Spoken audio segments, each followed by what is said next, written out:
Satu jeritan telah didengari oleh seorang wanita ketika dia baru pulang dari tempat kerjanya. Setibanya dia di rumah, dia kemudian pergi ke halaman rumahnya untuk menanam bunga yang baru dibelinya.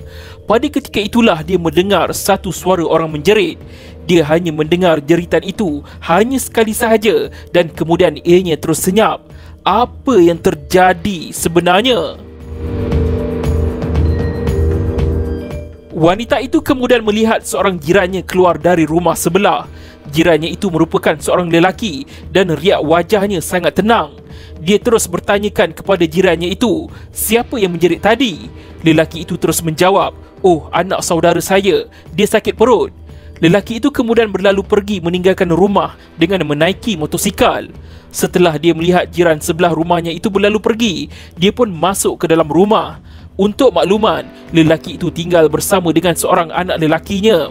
Anak lelakinya itu keluar bekerja pada awal pagi, iaitu pada jam 7.30 pagi dan akan pulang semula ke rumah dari tempat kerjanya pada jam 8 malam.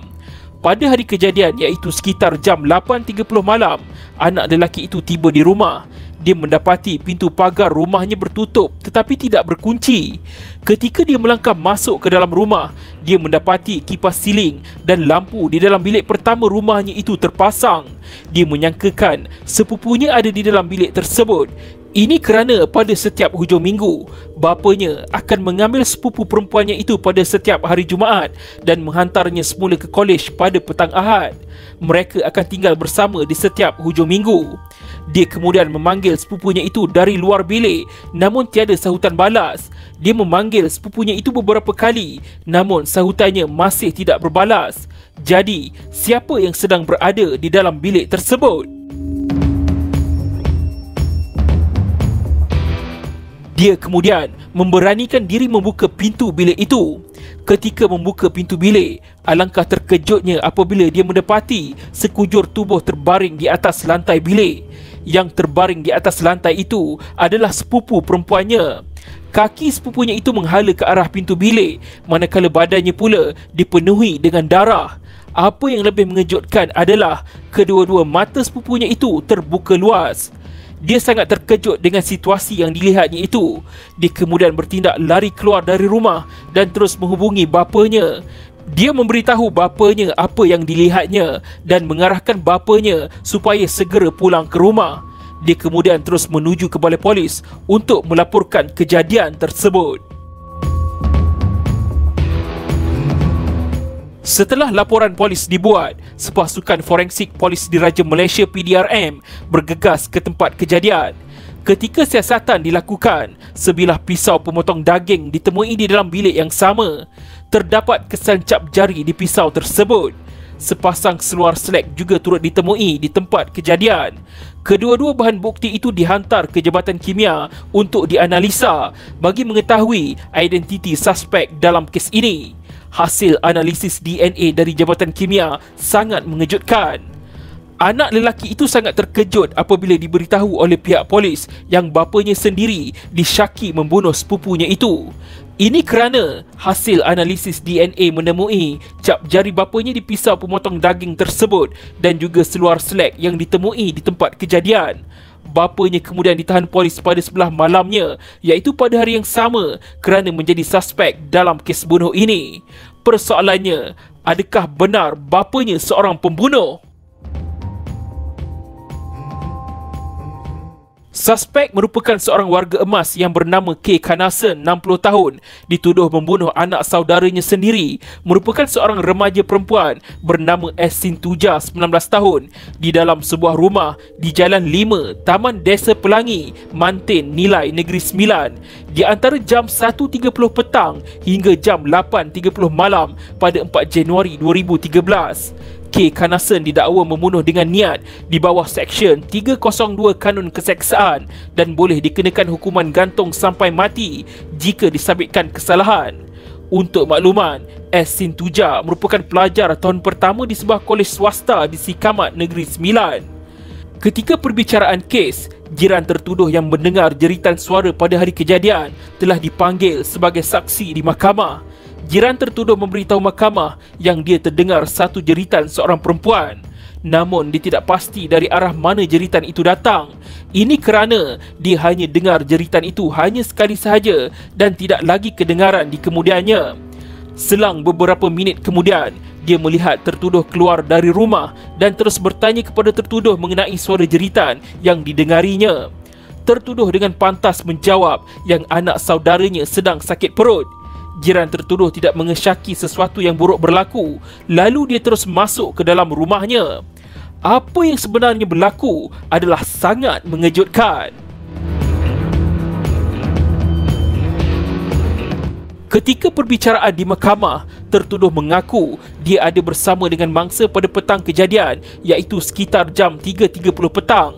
Tertuduh ada menghubungi ibu kandung mangsa melalui telefon pada ketika itu.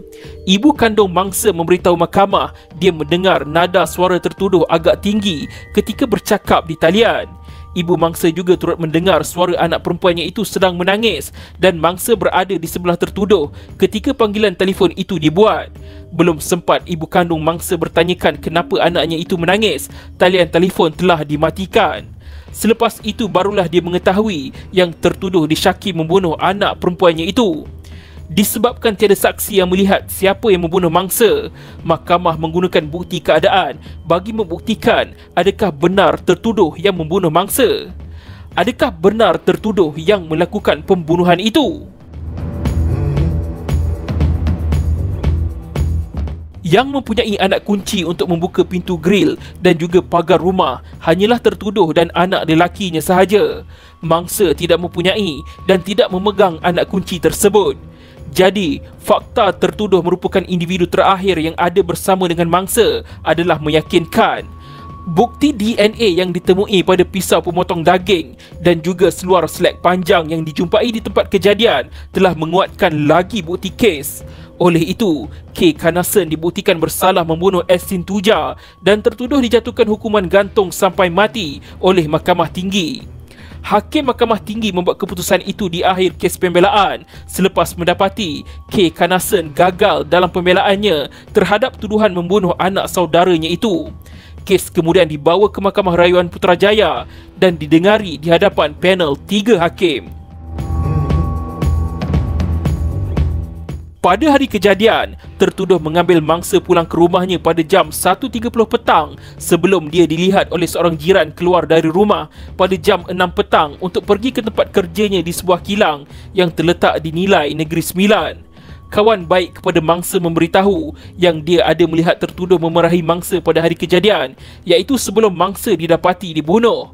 Mangsa dimarahi oleh bapa saudaranya itu kerana dia lambat keluar dari asrama kolej. Mangsa dimarahi tertuduh di hadapan rakan-rakannya. Bukti tertuduh berada di asrama kolej itu dapat dilihat pada buku keluar masuk yang ditulis pada buku pendaftaran keluar masuk pelawat. Namun, yang menjadi persoalannya adalah kenapa tertuduh bertindak memerahi mangsa sehinggakan tergamak dia membunuh anak saudaranya sendiri. Tertuduh memerahi mangsa kerana ada satu gambar mangsa telah dimuat naik di laman sosial Facebook. Tertuduh merasakan tidak senang hati dengan tindakan mangsa yang memuat naik gambarnya sendiri di laman sosial Facebook itu. Gambar itu hanya menunjukkan foto mangsa bersama rakan-rakannya sahaja. Tiada apa yang kontroversi dengan gambar tersebut. Namun, gambar itu dikatakan adalah punca segala-galanya. Panel 3 hakim Mahkamah Rayuan iaitu Yang Amat Arif Aziah Ali, Ahmad Haji Asnawi dan Zamanin Abdul Rahman memutuskan K. Kanason berniat membunuh Estin Tuja. Tertuduh juga gagal menjelaskan kenapa cap jarinya ada di pisau pemotong daging yang dijumpai itu. Menggunakan senjata maut untuk mendatangkan kecederaan yang dibuktikan dalam bedah siasat menunjukkan bahawa suspek tidak mempunyai niat lain tetapi berniat untuk membunuh si mati. Laporan bedah siasat menunjukkan mangsa mati kerana tikaman di bahagian leher. Tertuduh bersalah dalam membunuh mangsa di bawah Seksyen 300-C Kanun Keseksaan dan hukuman gantung sampai mati dikenakan ke atas tertuduh. Ketika pasukan penyiasat forensik tiba di tempat kejadian, tertuduh dikatakan dihalang daripada masuk ke dalam rumah dan bilik di mana mayat mangsa dijumpai. Ini bagi memastikan cap jari tertuduh yang ada pada pisau pemotong daging itu tidak disentuh selepas pembunuhan berlaku. Anak lelaki tertuduh menafikan fakta dan mengatakan yang bapanya pernah menggunakan pisau yang sama untuk tujuan memasak sebelum kejadian itu berlaku. Motif sebenar pembunuhan masih menjadi tanda tanya. Fakta yang mengatakan mangsa menangis ketika bercakap dengan ibunya semasa tertuduh berada di sebelahnya menguatkan lagi persoalan. Fakta berkemungkinan ada orang lain yang memecah masuk rumah tertuduh dan membunuh mangsa telah ditolak oleh mahkamah. Setelah pemeriksaan rapi dibuat, tidak ditemui tanda-tanda rumah dipecah masuk ketika pasukan polis tiba. Apakah gambar yang dimuat naik di laman Facebook itu ada menunjukkan sesuatu yang tidak disukai oleh tertuduh? Ianya hanya menjadi tanda tanya sehingga kini.